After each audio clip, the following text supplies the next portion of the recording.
तो कैसे हैं आप सब। तो आज के क्लास में अपने सब देखेंगे ह्यूमन रिप्रोडक्शन में जो एक्सरसाइज थर्ड का जो बचा हुआ क्वेश्चन था उन क्वेश्चन को अपने सब जो है डील करेंगे। तो कहां तक अपने सब जो है देख लिए हुए थे, लगभग जो है एक्सरसाइज थर्ड में 130 नंबर क्वेश्चन तक देख लिए हुए थे। उससे आगे का जो क्वेश्चन है उस क्वेश्चन को क्या करेंगे अपने सब आज के क्लास में डील करेंगे। साथ ही साथ आपको जैसे कि पता भी है सोमवार को आप लोगों का टेस्ट भी है ऑब्जेक्टिव का और सब्जेक्टिव का। तो आप लोग जो है इसको अच्छे से क्या करिएगा, तैयारी भी कर लीजिएगा, ठीक है। तो देखिए जो है 130 नंबर क्वेश्चन तक अपने सब देख लिए हुए थे। आज के क्लास में अपने सब देखेंगे 1 से 31 नंबर क्वेश्चन से। और 130 नंबर क्वेश्चन में देखिए क्या लिखा हुआ है, कह रहा कि the number of fetal membrane in man is. इसके लिए आप एक टॉपिक पढ़े होइएगा, एक्स्ट्रा इम्ब्रियोनिक मेम्ब्रेन। और एक्स्ट्रा इम्ब्रियोनिक मेम्ब्रेन में क्या बता दिए थे, 4 अतिरिक्त भ्रूणीय झिल्लियां। ये भी आपको यही कह रहा है कि मनुष्य में फीटल झिल्लियों की संख्या होती है, तो याद रखिएगा 4। क्या होता है, 4। एक बता दिए थे यॉर्कसेक, दूसरा क्या बता दिए थे एलेंटाइस, तीसरा बता दिए थे एमनियोन, और चौथा क्या बता दिए थे कोरियन। ये 4 प्रकार का लेयर पाया जाता है फीटस में या इम्ब्रियो में जो एक्स्ट्रा इम्ब्रियोनिक मेम्ब्रेन का काम करता है। इससे किसी भी प्रकार के ऑर्गेन या अंग का निर्माण नहीं होता है। तो आपका राइट आंसर क्या हो जाएगा, 4। ठीक है। अगला क्वेश्चन देखिए, अगला क्वेश्चन अपने सब देखेंगे 132 नंबर क्वेश्चन क्या कर रहा है। 132 नंबर क्वेश्चन कर रहा है कि placenta in human being is formed by, यानी कि ओपरा का निर्माण ह्यूमन बीइंग में यानी मनुष्य में प्लेसेंटा का निर्माण किससे होता है। तो हमेशा याद रखिएगा इसका निर्माण जो होता है एलेंटोइस के द्वारा, कोरियन के द्वारा, एन जो है यूटेराइन वाल। क्योंकि आपको पता है एक्स्ट्रा एम्ब्रियोनिक मेम्ब्रेन में सबसे बाहर के लेयर को क्या कहा जाता है, कोरियन कहा जाता है। और कोरियन वाला पार्ट ही क्या करता है, फिंगर लाइक संरचना यूटेरस के वाल में बनाता है। तो कोरियन का पार्ट भाग ले लिया, साथ ही साथ यूटेरस का टिश्यू या एंडोमेट्रियम का टिश्यू भी भाग ले लिया। और जो है इसमें एलेंटाइस वाला पार्ट भी क्या होता है, शामिल होता है। तो आपका राइट आंसर क्या हो जाएगा, 4th नंबर हो जाएगा। ठीक है, आगे देखिए बड़े 130 नंबर क्वेश्चन क्या, 133 नंबर क्या क्वेश्चन का रहा है कि शुक्राणु तथा अंडाणु के केंद्रक संलयन की घटना कहलाती है, यानी कि the phenomenon of nuclear fusion of sperm and egg is known as, यानी कि ओवम और एस्पर्म के न्यूक्लियस का जो फ्यूजन जो होता है उसे क्या कहा जाता है। फर्स्ट में लिखा हुआ है कैरियोगैमी, दूसरा में लिखा है पार्थेनोजेनेसिस, और तीसरा में लिखा है विटेलोजेनेसिस, और आपको जो है चौथा में क्या लिखा है, ऊजेनेसिस। तो ऊजेनेसिस तो सबसे पहले आपको नहीं होगा क्योंकि इसमें ओवा का निर्माण होता है। अनिषेक जनन यानी पार्थेनोजेनेसिस भी नहीं होगा क्योंकि विदाउट फर्टिलाइजेशन एक ऑर्गेनिज्म का निर्माण होता है। इस सिंपल देखिए ना कि दो न्यूक्लियस का फ्यूजन होता है तो न्यूक्लियस के फ्यूजन को कहा जाता है कैरियोगैमी। क्या कहा जाता है बोले, कैरियोगैमी कहा जाता है। ठीक है, गैमी शब्द का मतलब होता है मिलना, और कैरियोन शब्द से आया है जिसका मतलब क्या होता है, न्यूक्लियस। यानी जब दो न्यूक्लियस, दो केंद्रक आपस में फ्यूज होता है तो उसी को क्या कहा जाता है, कैरियो गैमी कहा जाता है। ठीक है, चलिए अगला क्वेश्चन देखते हैं 130 में, यानी कि सॉरी 133 नंबर क्वेश्चन का आपका राइट आंसर क्या हो जाएगा, पहला नंबर कैरियोगेमी। 134 नंबर क्वेश्चन 134 नंबर क्वेश्चन देखिए क्या कर रहा है कि archenteron cavity is found in. Archenteron cavity कहां पर देखने को मिलता है, तो ये गैस्ट्रुला में देखने को मिलता है। कहां पर मिलता है, गैस्ट्रुला में देखने को मिलता है। जैसे कि आपको पता है, आप जो है इम्ब्रियो डेवलपमेंट जब पढ़े होइएगा तो आपको एक ऐसा स्टेज बता दिए थे हम आपको जो है 8 सेल्ड इम्ब्रियो का, किसका, 8 सेल्ड इम्ब्रियो का स्ट्रक्चर बताए हुए थे। या फिर 8 to 16 cell, 8 to 16 cell embryo का स्टेज बता दिए थे जिसे मोरूला कहा जाता है। फिर मोरूला से ब्लास्टोसिस्ट का निर्माण होता है जिसमें बता दिए थे 2 ग्रुप में सेल बढ़ जाता है, चारों बगल का लेयर ट्रोफोब्लास्ट, एक बीच में सेल का ग्रुप रहता है जिसे इनर सेल मास कहा जाता है। और यही इनर सेल मास जो है एक्टोडर्म, एंडोडर्म, मीसोडर्म का निर्माण करता है, जो कि कुछ इस तरीके से संरचना का ये क्या करता है, निर्माण करता है। इसमें यहां वाला ये वाला जो पार्ट जो है, इस वाले भाग को कहा जाता है आर्केंटेरॉन। क्या कहा जाता है बोले, इस वाले भाग को कहा जाता है आर्केंटेरॉन। अब ये जो लेयर रहता है कुछ इस तरीके से आपको लेयर देखने को मिलता है। सबसे बाहर एक्टोडर्म हो गया, यहां से लेकर के यहां तक का ये वाला जो भाग जो है इसे कहा जाता है एंडोडर्म, और बीच के पार्ट को क्या कहा जाता है मीसोडर्म, और यहां पर क्या कहता है आर्केंटोरन कैविटी इज फाउंड इन। तो देखो इन संरचना को कहा जाता है गैस्ट्रुला। क्या कहा जाता है? इन संरचना को गैस्ट्रुला कहा जाता है। यानी हमेशा याद रखिएगा आर्केंटेरॉन गुहा कहां पाई जाती है? गैस्ट्रुला में। साथ ही साथ यहां पर एक माउथ लाइक संरचना का स्ट्रक्चर रहता है जिसे कहा जाता है ब्लास्टोपोर। हो सकता है इस तरीके का आगे क्वेश्चन दिया हुआ है। इस संरचना को क्या कहा जाता है? ब्लास्टोपोर कहा जाता है, जो कि गैस्ट्रुला पर माउथ लाइक स्ट्रक्चर देखने को मिलता है। तो आर्केंटेरॉन किस पर पाया जाता है? गैस्ट्रुला पर, ठीक है, या गैस्ट्रुला में देखने को मिलता है। और ब्लास्टोपोर एक माउथ लाइक संरचना रहता है जो कहने का मतलब गैस्ट्रुला में देखने को ही मिलता है। बट यहां पर जो आपका क्वेश्चन है 134, उसका राइट आंसर क्या हो जाएगा? गैस्ट्रुला हो जाएगा। ठीक है, चलिए आगे देखते हैं अपने सब 135 में क्या कहता? Mammalian placenta originate from. मानव का प्लेसेंटा जो है वो किसके द्वारा उत्पत्ति होता है? तो देखिए पहला नंबर पर क्या लिखा है? एलेंटोस एंड कोरियन। पीछे भी अपने सब देखे थे, कोरियन और एलेंटोस वाला पार्ट इसमें क्या होता? भाग लेता। जरा पीछे वाला क्वेश्चन देखें क्या लिखा है आपको जो है पीछे क्वेश्चन में। यहां पर कह रहा कि देखिए सेम क्वेश्चन है लगभग जो है कि placenta in human being is formed by, तो क्या लिखे थे? एलेंटेस, कोरियन एंड यूटेराइन वाइल। तो यहां पर एलेंटेस और कोरियन दिया हुआ है। तो अपने सब देखेंगे इन चार ऑप्शन में से आपका राइट आंसर क्या हो जाएगा? पहला नंबर हो जाएगा एलेंटाइस और कोरियन हो जाएगा। ठीक है, बाकी नहीं होगा। आगे क्या लिखा है कि विदलन के लिए क्या शर्त है? यानी क्लीवेज के बारे में यहां पर बताया गया है। चार ऑप्शन है क्लीवेज, और बता दिए थे क्लीवेज में क्या होता है। क्लीवेज में क्या होता है? सेल का नंबर तो बढ़ता है बट इम्ब्रियो का साइज नहीं बढ़ता है, या कह सकते हैं जायगोट का जो साइज है वही का वही रहता। तो देखो चार ऑप्शन में से क्या कह रहा है? पहला कह रहा है कि साइज ऑफ सेल इंक्रीज, तो बिल्कुल गलत है, इसमें सेल का साइज कभी भी नहीं बढ़ता है। दूसरा साइज ऑफ इम्ब्रियो इंक्रीज, जब सेल ही इंक्रीज साइज में नहीं करेगा तो इम्ब्रियो क्यों करेगा जो है। तीसरा साइज ऑफ सेल डिक्रीज, हाँ इसमें सेल का साइज छोटा होता है, बट आगे का ऑप्शन भी देखते हैं। Size of embryo decrease, embryo का साइज डिक्रीज नहीं होता, तो देखिएगा इस अनुसार आपका तीसरा नंबर राइट आंसर होगा। ठीक है, चलिए अगला क्वेश्चन देखते हैं 37 नंबर क्वेश्चन या 137 नंबर क्वेश्चन। ब्लास्टोपोर पाई जाती है और ब्लास्टोपोर इज फाउंड इन, अभी जस्ट अपने सब देखे थे गैस्ट्रुला पर, आर्केंटेरॉन के नीचे अपने सबको देखने को मिला था। यानी कि यहां पर देखिएगा ऑप्शन क्या लिखा हुआ है। तो देखिए यहां पर चार ऑप्शन में से डायरेक्ट हम आंसर पर बढ़ते तीसरा, क्योंकि पीछे आपको हम डायग्राम बता चुके हैं कि यह ब्लास्टुला पर पाया जाता है एंड इज ओपनिंग ऑफ आर्केंटेरॉन। आर्केंटेरॉन का जो ओपनिंग वाला भाग, अभी जस्ट हम आपको डायग्राम के थ्रू इस तरीके से, डायग्राम के थ्रू हम अभी जस्ट आपको बताए इस तरीके से, इस तरीके से भी डायग्राम के थ्रू अभी हम जस्ट आपको बताए हैं। तो ये जो संरचना है किसका संरचना है? ब्लास्टुला का जो है, ठीक है, या कह सकते हैं जो है गैस्ट्रुला का संरचना है। और यहीं पर इस वाले भाग को आर्केंटेरॉन कहा जाता है। यहां पर जो ओपनिंग वाला पार्ट है इसी को क्या कहा जाता है? सॉरी यहां पर लिखा हुआ है ब्लास्टुला, ये नहीं होगा बड़े, ब्लास्टुला नहीं, इन संरचना को क्या कहते हैं? Gastrula. And is the opening of archenteron, and is the opening of archenteron. Gastrula संरचना है और गैस्ट्रुला संरचना में जो आर्केंटेरॉन है उसका ओपनिंग वाला भाग है। तो राइट आंसर आपका क्या हो जाएगा? Fourth number. क्या होगा? Fourth number. ठीक है, चलिए आगे बढ़ते हैं 138 में। देखिए 138 में क्या कहता है? The extra embryonic membrane of mammalian embryo are derived from. कहता बोले कि स्तनीय भ्रूण की बायभ्रॉनिक झिल्ली उत्पन्न होती है किसके द्वारा? तो हमेशा याद रखिएगा ट्रोफोब्लास्ट के द्वारा।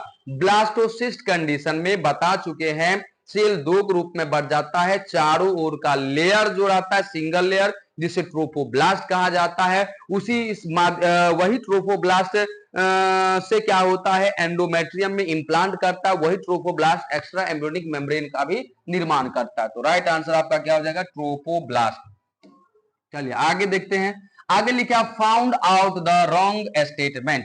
यहाँ पर आपको विभिन्न सारे बातें दिया हुआ है और इसमें कहता है गलत कथन को चुनिए, यानी कि जो रॉन्ग स्टेटमेंट है उनको चुनिए। पहला क्या कर रहा है यहाँ पर, पहला नंबर कहता है in mammal allantois is not excretory in function, यानी कहता है यहाँ पर देखो गलत को चुनना है। चार ऑप्शन दिया हुआ है, चार ऑप्शन में से एक गलत ऑप्शन को चुनना है। कहता है कि इन मैमल्स यानी कि स्तनियों में allantois is not excretory in function, मतलब एलेंटेस जो है एक्सक्रिएटरी फंक्शन का काम नहीं करता। तो सही बात है, एलेंटेस के द्वारा किसी भी एक्सक्रिएटरी फंक्शन का जो है काम नहीं होता है।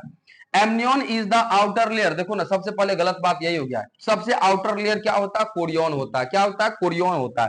लेकिन यहां पर कहता है एमनियन जो है बाय परत है, आउटर लेयर है, तो यही आपका क्या हो जाएगा, गलत स्टेटमेंट। तो आपका राइट आंसर आपका दूसरा, क्योंकि कहता है गलत कथन को ही चुनने के लिए। बाकी जो पॉइंट है तीसरा चौथा ये जो है क्या है, तो सही बातें बताया गया, तो इसको भी अपना जो है देख लीजिएगा, ठीक है।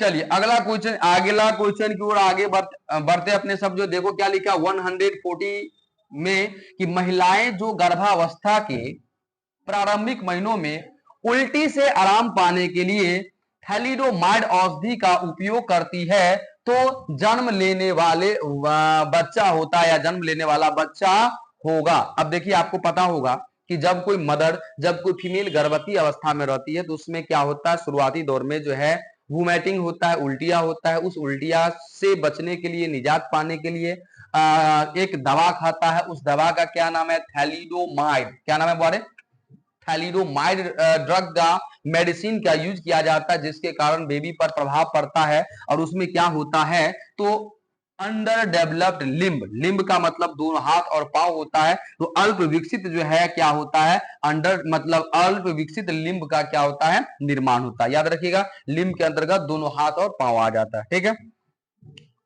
चलिए अगला क्वेश्चन देखते हैं 141 नंबर क्वेश्चन में क्या लिखा हुआ है। 141 में कि the chemical substance release by activated spermatozoa that act on the ground substance of the follicle cell is known as, यानी सक्रिय स्पर्मेटोजोआ द्वारा स्रावित रासायनिक पदार्थ जो पुटिका कोशिकाओं के भरण पदार्थ पर कार्य करता है कहलाता है। एक लाइन में समझिए, उतना नहीं, सीधी बात आप ये समझिए कि स्पर्मेटोजोआ यानी स्पर्म के द्वारा कौन सा एंजाइम रिलीज होता है। तो स्पर्म के द्वारा आप पढ़ चुके हैं, स्पर्म लाइसिन जो है क्रोमोसोम में, जिसे हाइलिरोनिडेज कहा जाता है। तो इसके द्वारा हाइलिरोनिडेज एंजाइम को सिक्रेशन किया जाता है, जो फॉलिकल जिससे ओवा रिलीज हुआ है उसके झिल्ली को गलाने में क्या करता है, मदद करता है। तो राइट आंसर आपका क्या हो जाएगा, हाइलिरोनिडेज। इस चैप्टर भर आप लोग कष्ट करिए, अगला चैप्टर से जो आएगा जो है वीडियो, तो एक पेज में आपको जो है एक ही मतलब एक बार में आपको एक ही क्वेश्चन दिखाया जाएगा, थोड़ा बोल्ड में भी दिखेगा, आपको भी अच्छा लगेगा जो है देखने में, पढ़ने में, ठीक है। चलिए अगला देखिए जो है, अगला क्वेश्चन क्या कर रहा है 142 में। अच्छा 41 का समझ गए ना, इसका राइट आंसर क्या हो जाएगा, हाइलिरोनिडेज। 142 नंबर क्वेश्चन देखिए क्या कर रहा है 142 नंबर में कि menstrual flow occur due to the lack of, यानी कि मेंस्ट्रुअल फ्लो यानी कि आवर्त रिसाव किसकी कमी के कारण होता है। हमेशा याद रखिएगा, प्रोजेस्टेरॉन। जब ये क्या होता है, प्रोजेस्टेरॉन हार्मोन का लेवल गिरता है तो मेंस्ट्रुएशन क्या हो जाता है, स्टार्ट हो जाता है। तो यहां पर देखेंगे राइट आंसर क्या लिखा हुआ है, प्रोजेस्टेरॉन। आगे क्या लिखा है, what is the correct sequence of sperm formation. Sperm formation का करेक्ट सीक्वेंस क्या दिया हुआ है, चलिए देखते हैं जो है इसका राइट आंसर क्या होता है अपने सबको जो है। देखिए क्या करा यहाँ पर फर्स्ट नंबर ऑप्शन में कि स्पर्मेटोगोनिया, तो सही बात है, सबसे पहले स्पर्मेटोगोनिया है। फिर स्पर्मेटोसाइट्स का निर्माण होता है, सही बात है, स्पर्मेटोगोनिया से स्पर्मेटोसाइट या जिसे प्राइमरी स्पर्मेटोसाइट कहते हैं। फिर सेकेंडरी स्पर्मेटोसाइट का निर्माण होता है, फिर उससे स्पर्मेटिड बनता है, फिर स्पर्मेटोजुआ बनता है। तो देखो बड़े स्पर्मेटोसाइट के बाद क्या लिखा, स्पर्मेटोजुआ, ठीक है। और सबसे लास्ट में क्या लिख रहा है, स्पर्मेटिड लिख रहा है, जो कि गलत है। पहले क्या होगा, स्पर्मेटिड होगा और बाद में क्या होगा, स्पर्मेटोजुआ होगा। तो देखिए अगला क्वेश्चन क्या लिखा है, स्पर्मेटोगोनिया, सही है। फिर क्या लिखा, स्पर्मेटोजुआ, जो कि स्पर्मेटोजुआ कहां पर होना चाहिए, सबसे लास्ट में। तो ये भी ऑप्शन क्या हो जाएगा, गलत। तीसरा में देखियो क्या लिखा हुआ है, स्पर्मेटोगोनिया। स्पर्मेटोगोनिया के बाद क्या लिखा हुआ है, स्पर्मेटोसाइट, सही है। फिर क्या बनाएगा, स्पर्मेटिड, और लास्ट में क्या बनाएगा, स्पर्मेटोजुआ। तो आपका तीसरा नंबर ऑप्शन क्या सही है। बट चौथा नंबर देखिए, सबसे पहले क्या दे दिया, स्पर्मेटिड, फिर स्पर्मेटोसाइट, ये तो भयंकर गलती है। ठीक है, तो आपका राइट आंसर क्या हो जाएगा 143 का, मतलब शुक्राणु निर्माण का सही क्रम आपका तीसरा नंबर। सबसे पहले स्पर्मेटोगोनिया बनेगा, फिर स्पर्मेटोसाइट्स, फिर स्पर्मेटिड और फिर स्पर्मेटोजोआ यानी शुक्राणु का क्या होगा, निर्माण होगा। चलिए अगला क्वेश्चन की ओर बढ़ते हैं 144 में। देखिए क्या कर रहा है, कहता है कि which one of the following is not the function of a placenta it, यानी निम्नलिखित में से कौन सा कार्य अपरा का नहीं है। यहां पर चार ऑप्शन दिया हुआ है, चार ऑप्शन में से एक ऑप्शन जो है अपरा का नहीं। पहला कहता है कि सिक्रिएट एस्ट्रोजन, यानी यह एस्ट्रोजन का सिक्रिएशन नहीं करता है। अगला क्वेश्चन देखिए, कहता है facilitate removal of carbon dioxide and waste material from embryo. बिल्कुल सही बात है, ये कार्बन डाइऑक्साइड और वेस्ट मटेरियल को ये बाहर निकालने का काम करता है। तीसरा कहता है कि secrete oxytocin during parturition, parturition के समय ऑक्सीटोसिन हार्मोन का रिलीज करता है। बिल्कुल गलत है, ऑक्सीटोसिन हार्मोन का सिक्रिएशन जो है एंटेरियर पिट्यूटरी ग्लैंड से होता है। किससे होता है, एंटेरियर पिट्यूटरी ग्लैंड से होता है। तो कह रहा है यहां पर कि कौन सा कार्य अपरा का नहीं है, तो तीसरा नंबर कार्य अपरा का नहीं है, बाकी सारा का सारा काम, यानी कि सिक्रिएट एस्ट्रोजन, एस्ट्रोजन का भी सिक्रिएशन करता है, कार्बन डाइऑक्साइड और वेस्ट मटेरियल का एम्ब्रियो से रिमूवल का भी काम करता है, और चौथा में लिखा है facilitates supply for oxygen and nutrient to embryo, oxygen और न्यूट्रिएंट जो है एम्ब्रियो को सप्लाई करने का भी काम करता है। मतलब पहला दूसरा चौथा ऑप्शन सही है, एम्ब्रियो के द्वारा ये सारा काम होता है, लेकिन तीसरा नंबर ऑप्शन नहीं होता है। तो आपके क्वेश्चन के अनुसार राइट आंसर क्या हो जाएगा, तीसरा नंबर। ओके, चलिए आगे की ओर बढ़ते हैं। 145 नंबर क्वेश्चन देखिए क्या कर रहा है 145 में कि the main function of mammalian corpus luteum is to produce. एक लाइन में समझना, जब कभी क्वेश्चन में कॉर्पस ल्यूटियम दिखाई दे तो राइट आंसर क्या मारेंगे, प्रोजेस्टेरॉन। कॉर्पस ल्यूटियम के द्वारा प्रोजेस्टेरॉन हार्मोन का ही क्या होता है, निर्माण होता है। क्या समझे, क्वेश्चन में कॉर्पस ल्यूटियम दिखाई दे तो राइट आंसर क्या मारेंगे, प्रोजेस्टेरॉन। चलिए वैसे एक बार क्लियर करके पढ़ लीजिएगा, लेकिन अधिकांशतः जो है आपको इसी तरीके का क्वेश्चन रहता है, इसलिए अभी नहीं कि क्वेश्चन कुछ करा था मार दीजिएगा, ऑप्शन भी देख लीजिएगा। ठीक है, चलिए आगे क्या लिखा है, आगे लिखा हुआ है क्या 146 नंबर क्वेश्चन में कि एक सामान्य गर्भवती स्त्री में गोनेडोट्रोपिन का सही सक्रियता का वर्णन करने वाली या करने वाला विकल्प का चयन कीजिए, यानी कि select the correct option describing gonadotropin activity in a normal pregnancy of female, या प्रेग्नेंट फीमेल में। देखो क्या कर रहा है यहां पर जो है कि एक समान गर्भवती स्त्री है, उसमें गोनेडोट्रोपिन हार्मोन निकलता जो है, उसका सही क्रम क्या। देखो सबसे पहले क्या कहता है कि high level of HCG stimulate the synthesis of oestrogen and progesterone, यानी कि जब ये जो है एचसीजी हार्मोन का क्या होता है, एचसीजी का मतलब ह्यूमन कोरियोनिक गोनेडोट्रोपिन का लेवल जब बढ़ता है तो ये कहता है कि एस्ट्रोजन और प्रोजेस्टेरॉन हार्मोन के उद्दीपन को एक्टिव करता है या स्टिमुलेट करता है, इसे इसके निर्माण को उद्दीपित करता है। तो सही बात है आपका, यही बात क्या है, सही है। आगे कहता है कि हाई, बाकी ऑप्शन भी देख सकते हैं कि high level of HCG stimulate the thickening of endometrium, तो बिल्कुल भी नहीं। दूसरा कि high level of FSH and LH, पता है FSH follicle stimulating hormone and LH luteinizing hormone stimulate the thinking of thickening of endometrium, यानी कि एफएसएस तथा एलएच के उच्च स्तर द्वारा एंडोमेट्रियम के स्थूलन का उद्दीपन, मतलब एंडोमेट्रियम का लेयर मोटा होने लगता है एलएच और एफएसएच के हाई लेवल बढ़ने से। तो ये भी बात आपका गलत है, मतलब सीधी बात समझ लीजिए 146 का आपका राइट आंसर क्या, फर्स्ट नंबर। ठीक है, चलिए 147 नंबर क्वेश्चन में देखेंगे अपने सब क्या लिखा। 147 कहता है कि the shared terminal duct to the reproductive and urinary system in the human male is, यानी कि मानव नर जनन और मूत्र प्रणाली की साझी अत्यंत वाहिनी है, अंत्य वाहिनी है, अंत्य मतलब लास्ट। ऐसा कौन सा लास्ट संरचना है रिप्रोडक्टिव पार्ट का जिससे यूरिन भी निकलता है और सीमेन भी निकलता है, रिप्रोडक्टिव पार्ट का भी काम करता है। तो आपको पता है वो पार्ट क्या, यूरेथ्रा। यूरेथ्रा एक ऐसा डक्ट है, एक कॉमन डक्ट कह सकते हैं, जिससे यूरिन यूरिनरी ब्लैडर से बाहर निकलता है, और सीमेन या स्पर्म कह सकते हैं टेस्टिस या वास डिफरेंस से क्या होता है, बाहर निकलता है।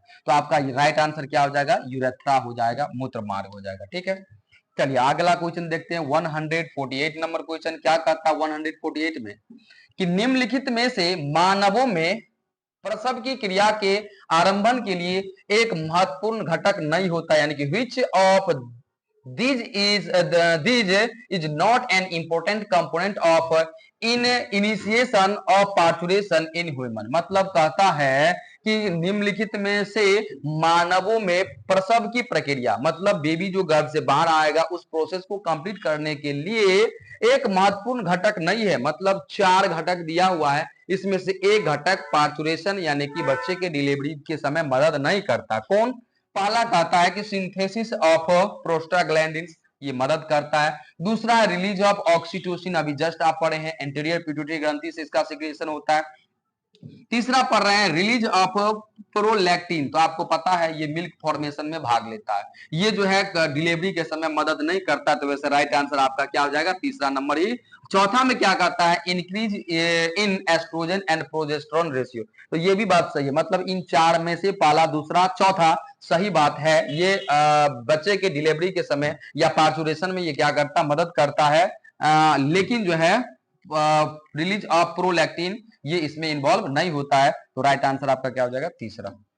चलिए अगला क्वेश्चन देखते हैं 149 नंबर क्वेश्चन। 149 नंबर में क्या कहता है बोरे कि capacitation refer to change in the, सबसे पहली बात की कैपेसिटेशन का मतलब क्या होता है? तो बता दिए थे कि रिप्रोडक्टिव पाथ में होने वाला एक केमिकल चेंजिंग है, केमिकल प्रोसेस है जो ओवम के फर्टिलाइजेशन के लिए क्या होता है? जरूरी है। तो क्या लिखा है कि कैपेसिटेशन किसमें बदलाव होने को बताता है? तो सबसे पहले देखो यहां पर कैपेसिटेशन स्पर्म से संबंधित है, इसमें भी ओवम है, तो ये भी ऑप्शन गलत, इसमें भी ओवम है, इसमें भी ऑप्शन गलत। और कैपेसिटेशन निषेचन के लिए ही स्पर्म में क्या होता है? केमिकल चेंजिंग होता है या एक केमिकल प्रोसेस चलता है, तो ये निषेचन से पहले। तो देखो आपको लिखा है स्पर्म बिफोर फर्टिलाइजेशन, फर्टिलाइजेशन से पहले। लेकिन तीसरा नंबर ऑप्शन में क्या लिखा है? स्पर्म आफ्टर फर्टिलाइजेशन, बिल्कुल जो कि गलत है। तो आपका राइट आंसर क्या हो जाएगा? फोर्थ नंबर हो जाएगा। ठीक है, चलिए 115 नंबर क्वेश्चन देखिए क्या कह रहा है। 115 नंबर क्वेश्चन में क्या कह रहा है? कहता है कि which of the flowing cell during gametogenesis is normally diploid। Gametogenesis के दौरान जो है कौन सा सेल जो है डिप्लॉयड होता है? तो एस्पर्मेटिड बिल्कुल नहीं, ये हैप्लॉयड होता है। एस्पर्मेटोगोनिया, एस्पर्मेटोगोनिया तो सही बात है, ये कैसा होता है? डिप्लॉयड होता है। आगे लिखा सेकेंडरी पोलर बॉडी, तो ये तो कहने का मतलब बनता ही नहीं है स्पर्मेटोजेनेसिस में। प्राइमरी पोलर बॉडी ये भी नहीं बनता है। तो यहां पर 4 ऑप्शन में से आपका राइट आंसर क्या हो जाएगा? दूसरा। ठीक, दूसरा होगा। ठीक है, क्योंकि देखो डिप्लॉयड और हैप्लॉयड कंफ्यूजन नहीं, क्वेश्चन पढ़ लीजिएगा। डिप्लॉयड के बारे में पूछ रहा है कि हैप्लॉयड के बारे में, जब आप स्पर्मेटोजेनेसिस का टोटल जो प्रोसेस है, जैसे स्पर्मेटोगोनिया मल्टीप्लीकेशन फेज के में जब आता है तो बहुत सारे स्पर्मेटोगोनिया का निर्माण करता है। फिर ग्रोथ फेज में आता है तो आधे से ज्यादा स्पर्मेटोगोनिया स्पर्म निर्माण में भाग लेता है, जिसमें स्पर्मेटोगोनिया का साइज बढ़ता है, प्राइमरी स्पर्मेटोसाइट कहलाता है। फिर आप देखे थे मियोसिस फर्स्ट होता है और सूत्री विभाजन फर्स्ट होता है, जिसके कारण दो सेम मतलब दो इक्वल हैप्लॉइड सेकेंडरी स्पर्मेटोसाइट का निर्माण हुआ था। फिर उसमें क्या होता है? सेकंड मियोसिस होता है, सेकंड अर्धसूत्री विभाजन होता है, जिसके द्वारा 4 हैप्लॉइड स्पर्मेटिड बना था, और वही स्पर्मियोजेनेसिस के द्वारा मोटाइल स्पर्मेटोजोआ यानी स्पर्म का क्या किया था? निर्माण। तो अगर आपको डायग्राम याद है तो थ्योरी के साथ, तो आपको ये क्वेश्चन बनाने में कोई दिक्कत नहीं होगी। ठीक है, चलिए 151 नंबर क्वेश्चन देखते हैं। 10 क्वेश्चन और रह गया अपने सबके बीच में। देखो क्या लिखा है, मनुष्य का एक असामान्य बच्चा पैदा हुआ जिसमें लिंग गुणसूत्र XXX थे, यह किस कारण हुआ? अब कहने का मतलब क्या कहता है कि और normal human baby with XXX sex chromosome, एक नॉर्मल बेबी का जब जन्म होता है उसमें सेक्स क्रोमोसोम XXX देखने को मिला है, वो क्या रीजन हो सकता है, किसके कारण? पहला लिखा हुआ है कि फॉर्मेशन ऑफ एबनॉर्मल ओवा इन द मदर, वैसे देखिएगा तो आपका सही आंसर यही होगा, बट आगे का ऑप्शन भी देख लेंगे। यानी कि कहता है कि एक मदर के द्वारा एक जो है एबनॉर्मल ओवा का क्या होता है, निर्माण होता है, जिसमें पहले से ही क्या होता है, एक्स सेक्स क्रोमोसोम रहता है, और ये एक्स वाले स्पर्म के साथ क्या करता है, फर्टिलाइज करता है। आगे का क्वेश्चन देखो, कहता है कि फ्यूजन ऑफ 2 ओवा एंड 1 स्पर्म, कभी भी 2 ओवा को एक स्पर्म फ्यूज नहीं कर सकता, तो वैसे ये ऑप्शन गलत हो गया। Fusion of 2 sperm and 1 ovum, बिल्कुल भी नहीं, एक ओवम को एक ही स्पर्म फर्टिलाइज करता है, 2 ओवम या एक से अधिक ओवम फर्टिलाइज नहीं कर सकता। चौथा नंबर कहता है कि formation of abnormal sperm in the father, तो फादर में अगर जो है स्पर्म अगर एबनॉर्मल होगा, तो कहने का मतलब ऐसा घटना नहीं घट सकता है, तो 2 ही सेक्स क्रोमोसोम होता जो है, या फिर कहने का मतलब एक एक्स क्रोमोसोम नहीं होता जो है, ठीक है। तो यहां पर आपका राइट आंसर देखिएगा तो क्या हो जाएगा, first number is right answer, ठीक है। चलिए अगला क्वेश्चन देखते हैं 152 में। 152 में क्या कहता है कि fertilization in human is practically feasible only if, कहता मानवों में निषेचन की प्रक्रिया व्यवहारिक तभी संभव है जब क्या। तो देखो पहला नंबर कहता है कि the sperm are transported into cervix with 28 hour of release of ovum in uterus, तो कहता कि ओवम जब, कहने का मतलब वह कहता है कि मानव नाल के भीतर शुक्राणुओं का स्थानांतरण गर्भाशय में अंडाणु के निर्मित होने के 48 घंटे के भीतर होता है, तो बिल्कुल भी नहीं, ये गलत है, ठीक है। क्योंकि सबसे पहले क्या होता है, ओवा रिलीज होता है, तो ओवा रिलीज होता है तो सबसे पहले इनफंडिबुलम में जाता है, फिर फेलोपियन ट्यूब के एम्पुला वाले पार्ट में जाता है, वहीं पर फर्टिलाइजेशन होता है, तो ये ऑप्शन आपका गलत है। दूसरा कहता है कि the sperm are transported into vagina just after the release of ovum in fallopian tube. अब यहां पर देखो जो भी हिंदी मीडियम वाले बच्चे हैं, जो आप बुक लिए होइएगा, अगर मेरा बुक लिए होइएगा, अगर आप देख रहे हैं तो वहां पर ऑप्शन को जरा देखिएगा, फैलोपियन नलिका नहीं में, ये नहीं यहां पर जो है बाय मिस्टेक आ चुका है, तो इसको आप काट दीजिएगा, नहीं तो इंग्लिश हिंदी को मिलाइएगा तो आपका मैच नहीं कर पाएगा, ठीक है। इंग्लिश मीडियम में सही है, हिंदी मीडियम में जरा इसको आप सुधार लीजिएगा, ठीक है। तो क्या लिखा है कि the sperm are transported into vagina just after the release of ovum in fallopian tube, मतलब फेलोपियन ट्यूब में ओवम के रिलीज होने के जस्ट बाद क्या होता है, तो शुक्राणुओं का योनि में स्थानांतरण होता है, तो सही बात है। या का शुक्राणु का योनि के भीतर स्थानांतरण अंडाणु के फेलोपियन नलिका में छोड़े जाने के ठीक बाद हो, सही बात है।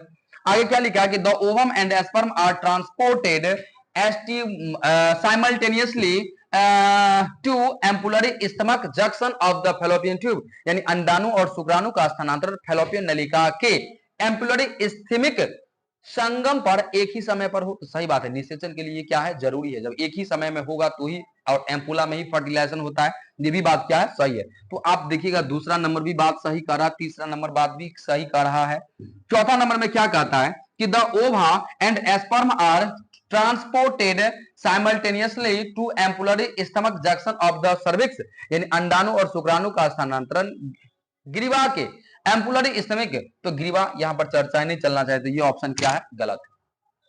सबसे पहली बात बारे, ये जो क्वेश्चन हम आपको बता रहे हैं, देख रहे हैं AIPMT 2016 के एग्जाम में ये क्वेश्चन पूछा गया हुआ है, तो कभी कभार वहां पर मल्टीपल ऑप्शन भी क्या रहता है, सही रहता है, तो उसी टाइप का यहाँ पर ये क्वेश्चन है। तो यहाँ पर आपका जो क्वेश्चन है उस क्वेश्चन का आंसर 2 है, एक तो हो जाएगा, यानी कि 152 का एक आंसर हो जाएगा 2 और एक आंसर क्या हो जाएगा 3, ये दोनों ऑप्शन क्या होगा, सही होगा, ठीक है। तो इन दोनों क्वेश्चन को आपको कंप्लीट मतलब इन दोनों ऑप्शन को लेकर के अपने सबको चलना होगा, क्योंकि 4 ऑप्शन में से यहाँ पर 2 ऑप्शन सही है, शायद आपको बुक भी जो दिए होंगे तो उसमें 2 ऑप्शन आपको दिया होगा, ठीक है। चलिए 153 नंबर क्वेश्चन में देखिए, 153 नंबर क्वेश्चन में कहता है कि मादाओं में GnRH पल्स बारंबारता बदलाव का नियंत्रण किसके परिसंचरण अस्त्रों द्वारा होता है, यानी कि चेंज इन GnRH का मतलब क्या है, गोनेडोट्रोपिन रिलीजिंग हार्मोन, क्या होगा, gonadotropin releasing hormone, change in GnRH pulse frequency in female is controlled by circulating level of, मतलब किस हार्मोन के लेवल में चेंजिंग होने के कारण क्या होता है, GnRH का बदलाव देखने को मिलता है। तो पहला लिखा है प्रोजेस्टेरोन एंड इनहिबिन, दूसरा लिखा है एस्ट्रोजन एंड प्रोजेस्टेरॉन। तीसरा में क्या लिखा है, एस्ट्रोजन एंड इनहिबिन। और चौथा क्या लिखा है, केवल प्रोजेस्टेरॉन ओनली। कितना नंबर क्वेश्चन है बोले, 153 नंबर क्वेश्चन है।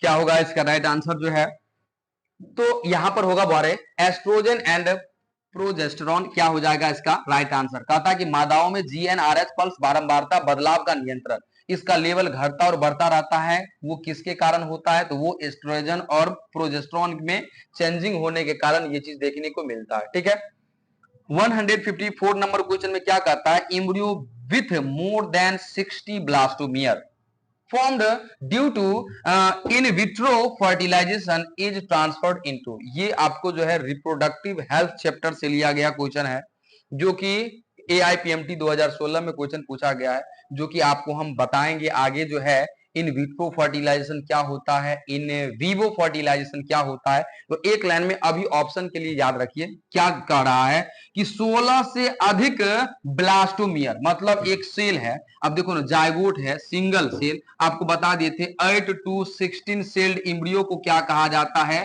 मोरूला कहा जाता है। क्या कहा जाता है, मोरूला।